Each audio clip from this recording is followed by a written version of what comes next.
We meet at a crossroads in history.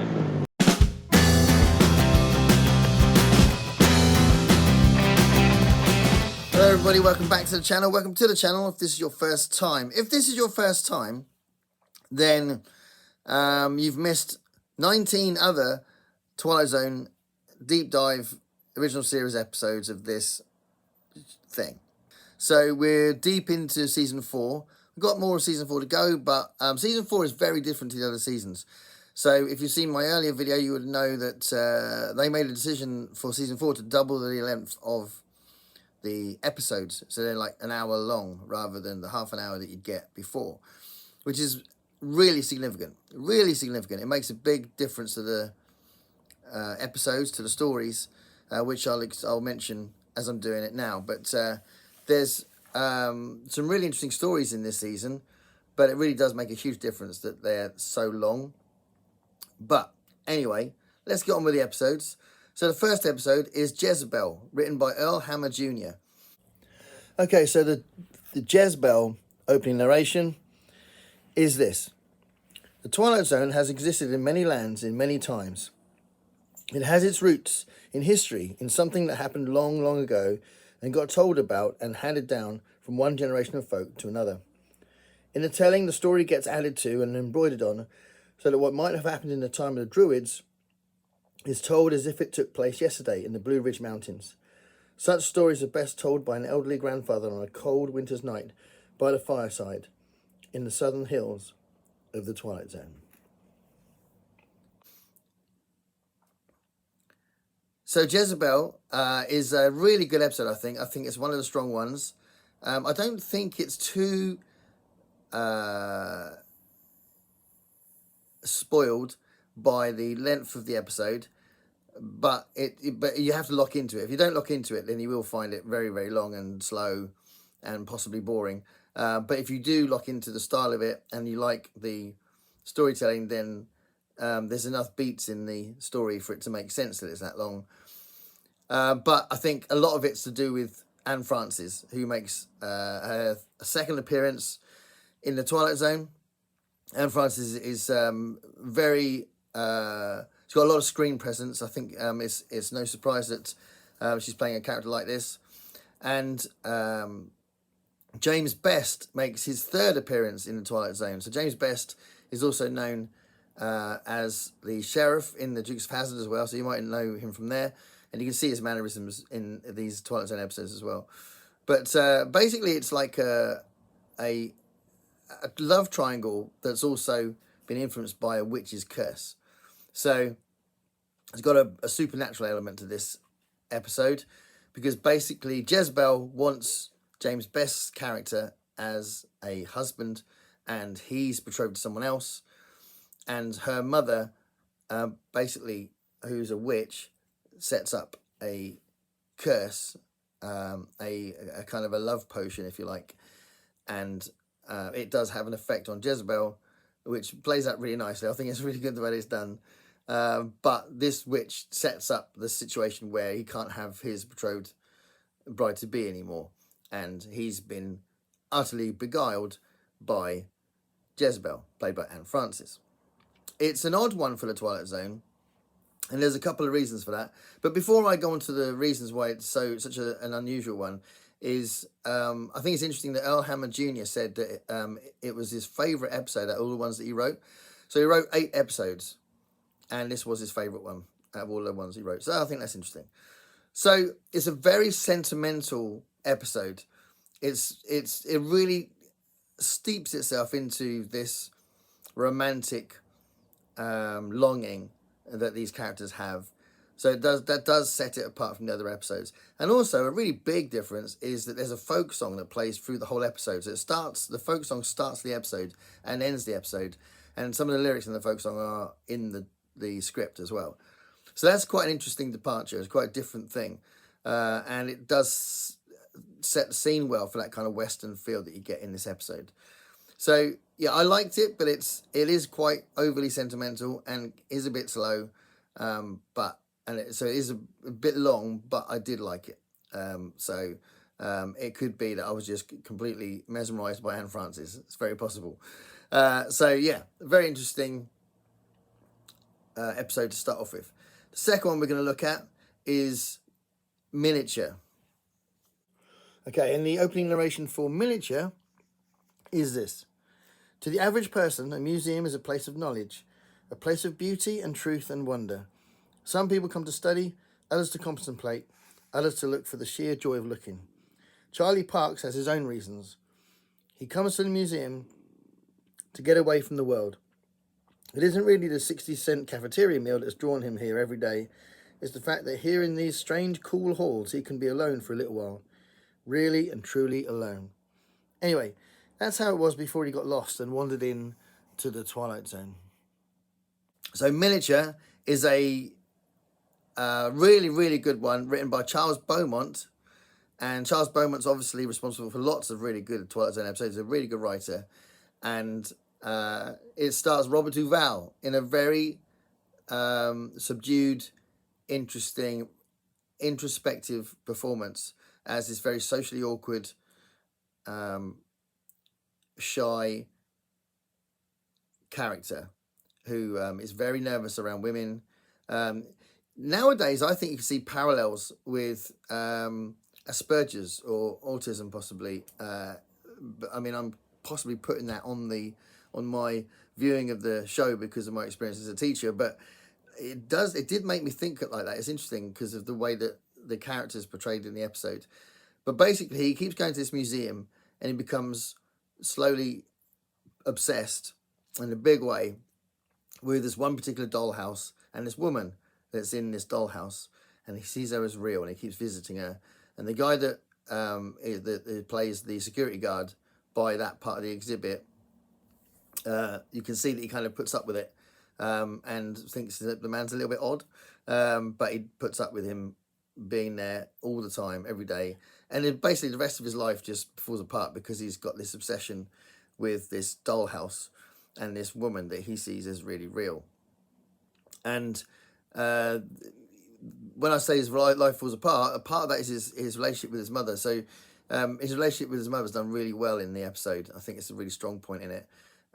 And he gets advice from different people, and it's like at one point, a big part of the story actually is him being looked at for being mentally ill and having some treatment for this obsession he's got, and they try and fix him basically, and it doesn't quite work. No spoilers, but yes, it's really well done the way that's played out, with him going into a mental hospital and then coming out again on the other side. It's a really interesting exploration of obsession. It's a really good performance from Robert Duvall. It's also a really nice ending. It's kind of beautiful ending, but it is quite a predictable ending. So you can see where it's going straight away. You know where it's going to end, but the way it's done is very sweet and very beautiful kind of ending. So yeah, I think a very successful episode that I don't think suffers from being the length that it is. I think the running time is justified in this particular episode. And then the next one I'm looking at is Printer's Devil by Charles Beaumont again. And Printer's Devil starts with this opening narration. Take away a man's dream, fill him with whiskey and despair, send him to a lonely bridge, let him stand there all by himself looking down at the black water and try to imagine the thoughts that are in his mind. You can't, I can't. But there is someone who can, and that someone is seated next to Douglas Winter right now. The car is headed back towards town, but its real destination is the Twilight Zone. So it's another appearance by Charles Beaumont. This is one of the best episodes, full stop. I think it's one of the best season 4 episodes. I think it's one of the best Twilight Zone episodes. And a lot of that is down to the central performance by the great Burgess Meredith. So Burgess Meredith appears again. He's done so many appearances on the Twilight Zone, and he just does this fantastic performance. Sometimes smoking a cigar. You can see the penguin in there somewhere, because obviously famously he ends up playing the penguin. But no, he's such a good actor to play this part, and the scene just comes alive when he's in it. But the guy who plays the main the guy who runs the newspaper is really good as well. So it starts off with him being really depressed that his newspaper's getting run down. He can barely afford the rent and all that kind of stuff. And then he gets his support from someone who said he can change it all and kind of reverse it all, make it all better. And he trusts him, and he doesn't realise that he's made a deal with the devil, which is what Bader's Meredith's character is about. And Robert Serling is the guy that plays the guy who runs the newspaper, and he's really good as in this part. But there's lots and lots of beats to this story, actually, so it really works well, the fact that it's as long as it is. So it's not just that it is okay that it's that long, it's kind of justified how long it is.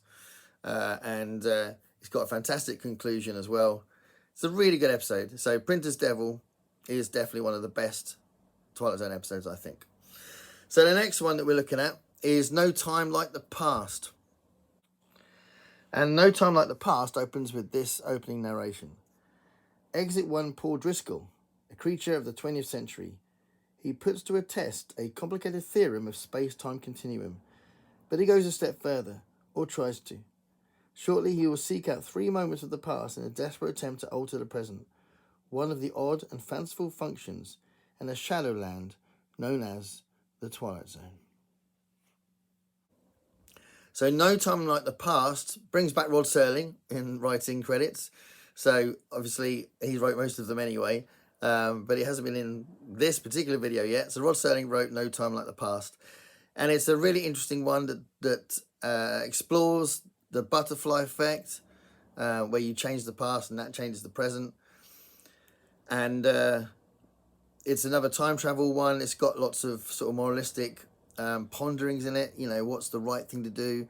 Basically, a man goes back in time to 3 different occasions, three different historical places, and tries to change trying to change the past, and it just keeps going wrong. And he comes to a conclusion later on, when in like the 3rd place he visits, he realizes something very upsetting about time travel, and it's kind of like the crux of the episode. Basically, it's the main point of the episode. It's a really good point to make. It's a point that was made later on as well by Harlan Ellison in Star Trek with the city and the edge of forever. So it's interesting that this is happening now on the Twilight Zone. So yeah, it's a really interesting episode that's got really good performances in it. And the one thing I would say, that the ending has got this exposition in it that's done in a really awkward way, so it could have been done better. I think the actual content of the ending of the episode, I think it just should have been written better. Okay, so the next one is The Parallel. And The Parallel starts with this opening narration. In the vernacular of space, this is T-1 hour 60 minutes before a human being named Major Robert Gaines is lifted off from the Mother Earth and rocketed into the sky, farther and longer than any man ahead of him. Call this one of the first faltering steps of man to sever the umbilical cord of gravity and stretch out the fingertip towards an unknown. In a moment we'll join this astronaut named Gaines and embark on an adventure, because the environs overhead, the stars, the sky, and the infinite space are all part of a vast question mark known as the Twilight Zone. So The Parallel is another episode written by Rod Serling, and it's quite different. It's the first time the Twilight Zone has done the idea of parallel worlds, and obviously nowadays we call it the multiverse, and Marvel Studios has done tons and tons of multiverse stuff lately. We've got Dark Matter, TV shows just started based on Blake Crouch's incredible book. So lots of different parallel world multiverse things are happening at the minute. So it's interesting that you've got an episode of season 4 of the Twilight Zone where we look at that. And basically this one stars Steve Forrest, who is a very famous and really good actor. So he ended up being part of Falcon Crest, I think it was, that he was in. But he's been in lots of other things. So he's been in Star Trek more than one occasion. And Steve Forrest does a great performance here of someone who basically goes to space, comes back, and wakes up, and things aren't right. So his family feel a bit odd around him. There's certain bits of everyday life that are odd, like the fencing around his house and just silly things like that. His daughter doesn't trust him, and he realizes that this is not his life. This is not his world. It's really, really interesting. It is too long. Like a lot of these episodes, it is too long. But it's interesting that this is explored, and it's kind of a bit of a neatly wrapped up conclusion that could have been done better, possibly. But yeah, I think Steve Forrest's central performance does help it out a lot. So the next one, the last one in this little batch, is I Dream of Jeanie. And I Dream of Jeanie begins with this opening narration. Meet Mr. George P. Hanley, a man life treats without deference, honour or success. Waiters serve his soup cold, elevator operators close doors in his face. Mothers never bother to wait up for the daughters he dates. George is a creature of humble habits and tame dreams. He's an ordinary man, Mr. Hanley, but at this moment, the accidental possessor of a very special gift, the kind of gift that measures men against their dreams, the kind of gift most of us might ask for first and possibly regret to the last. If we, like Mr. George P. Hanley, were about to plunge headfirst and unaware into our own personal Twilight Zone. So I Dream of Jeanie is written by John Furia Jr. So this is his first appearance on the Twilight Zone. And it's got a different kind of feel to it. It's a fun episode with a very comedic tone through the whole thing. It's very light, and it doesn't take itself too seriously. But it is riffing off that old grass is always greener, wouldn't you like your life to be better kind of genie situation with wishes. And there's a really good central performance, which is really good. Plus, there's a reappearance from Patricia Barry, who's got a lot of screen presence, just like I was saying with Anne Francis as well. Patricia Barry has her second appearance in the Twilight Zone, and in the other episode she was in, they sort of clearly cast her for a specific reason. And here, she's like his dream woman. And she's very sure of herself. She thinks he's a bit pathetic, and in all the scenarios that he comes up with her, she's definitely a very strong character. So, very interesting actress to watch in this period, I think, especially. But she does a really good performance as well. It actually uses the long running time really well, I think, this episode. So I don't think this one suffers from the long running time, and I think it's a very successful episode. So I Dream of Jeanie is the last one out of this little batch, and I think it's done really well. So, yeah, a bit of a mixed bag, but they are, I'd say, on the whole, very good, but often too long, which is a bit of a standard thing for Season 4. We'll carry on with Season 4 as we go along in the next one, and thanks for watching. Stay curious, everybody.